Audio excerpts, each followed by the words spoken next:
Hey everybody, welcome. My name is Matthew. Thank you very much for joining me again. We're continuing on our national debt series for the United States. We have over 200 years of national debt history for America.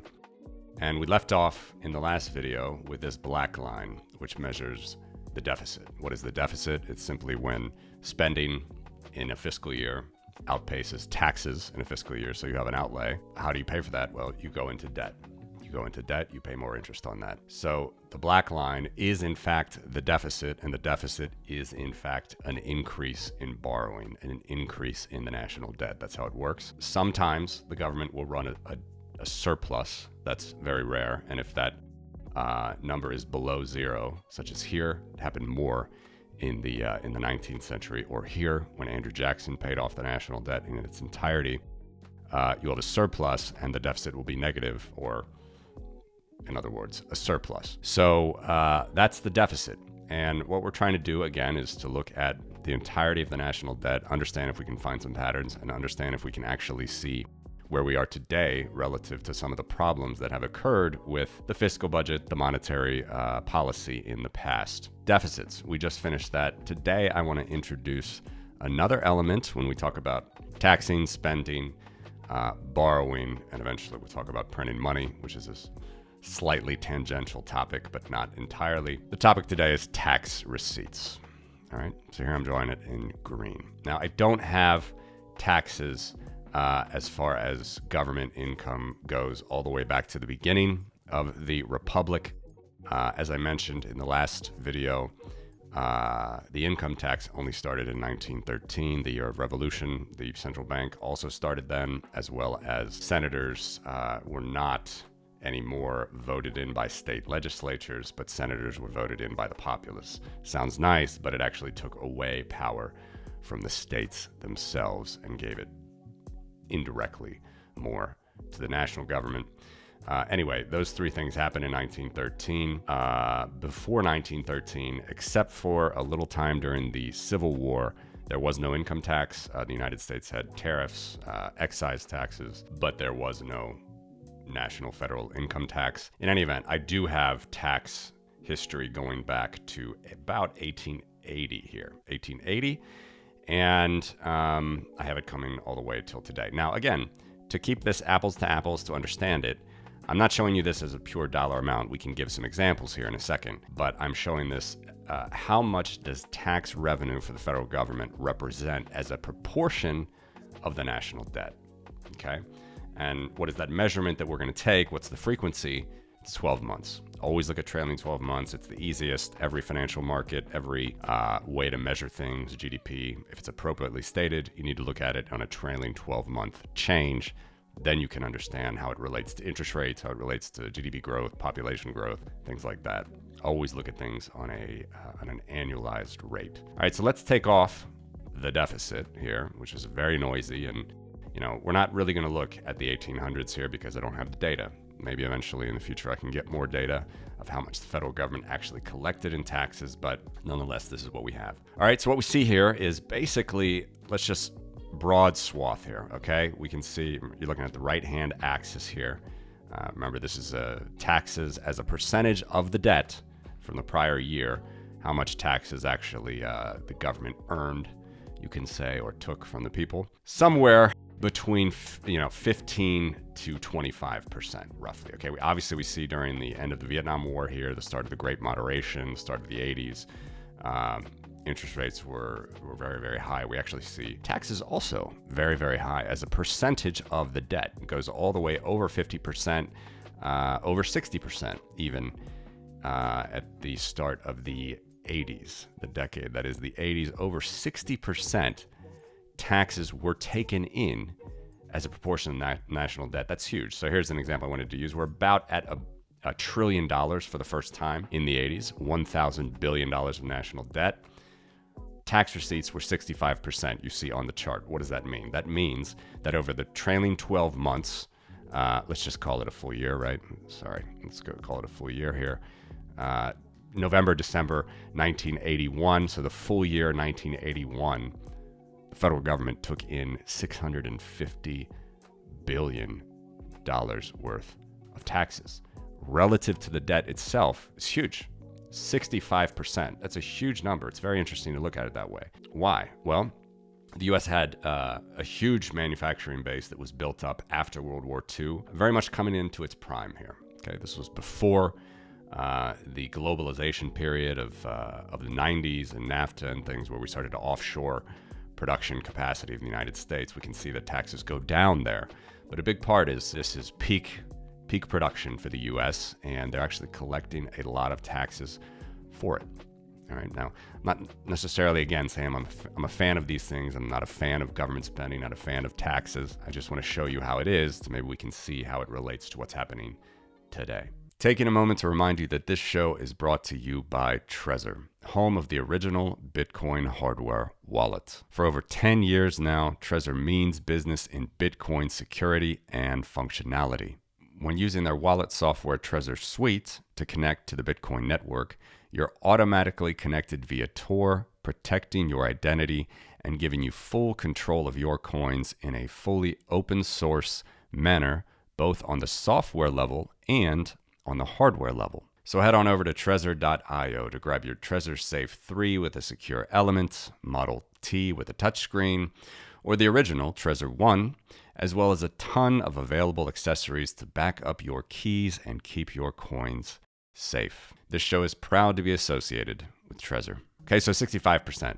We see the only time there was another big spike like that from the data that I have was the end of World War I. Well, actually, yeah, basically the end of World War I, when the United States had ramped up its military capacity there, lots of borrowing, and actually a lot of money from tax revenue as well during that period. Other than that, you see taxes actually falling lower during the Great Depression, okay?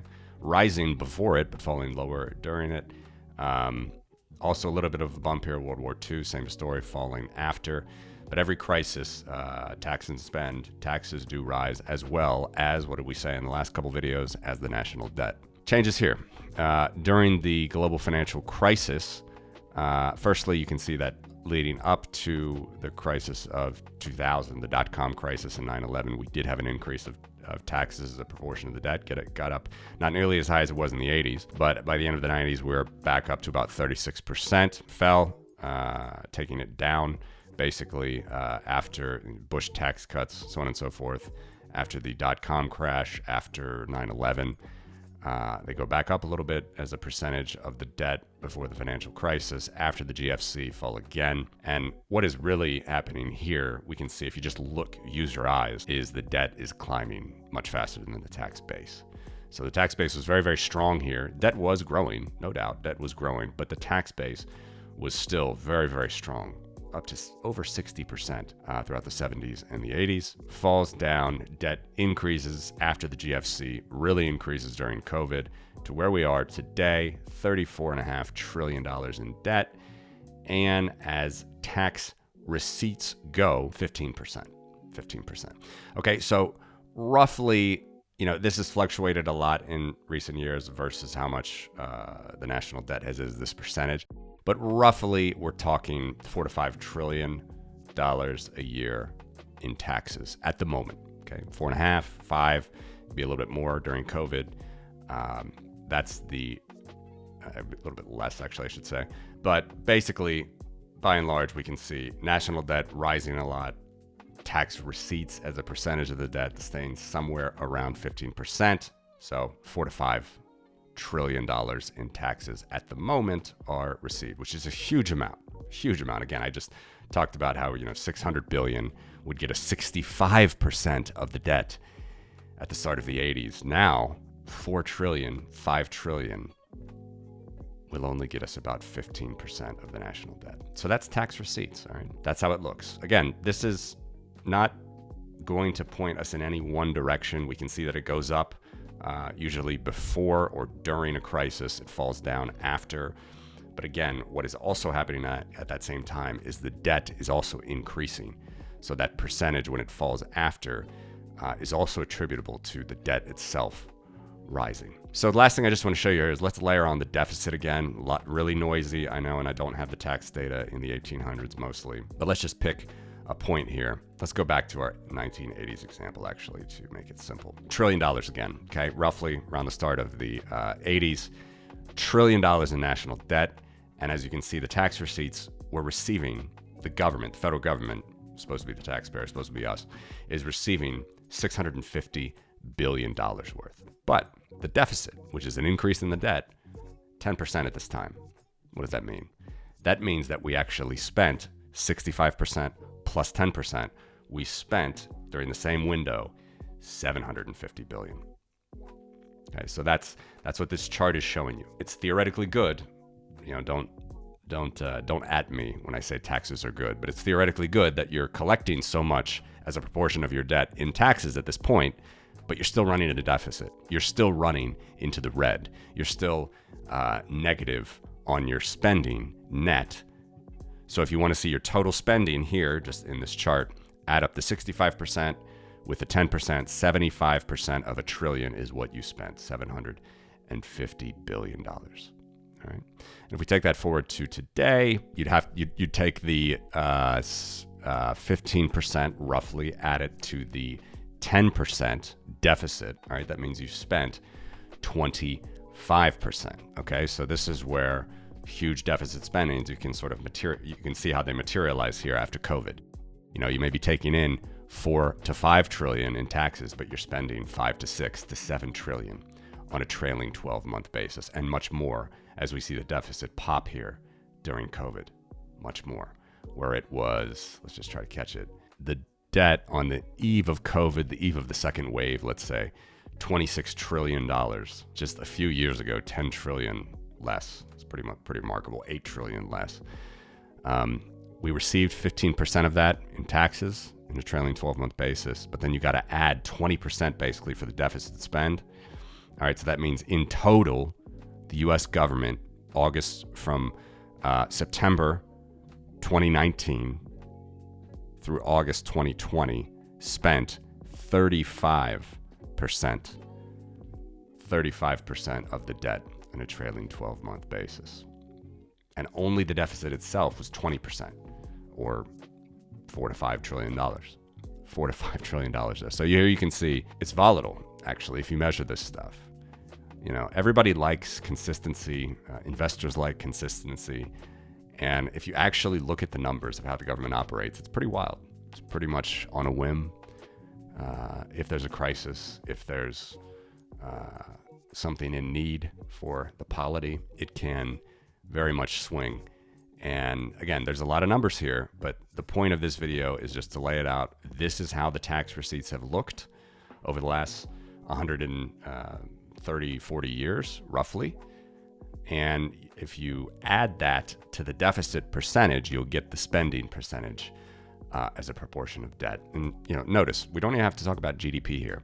When you actually look at the tax receipts, which should reflect a more productive economy, you can actually see how the government is, how this whole picture is starting to take shape, let's say. So we're not done yet with the series, but this is just, let's take the deficit spending off even. This is how the tax situation has looked for the United States federal government over the last 140 years or so. I hope this helped you. Let me know in the comments if you have any questions or comments or any further points of information. Would love to hear from you.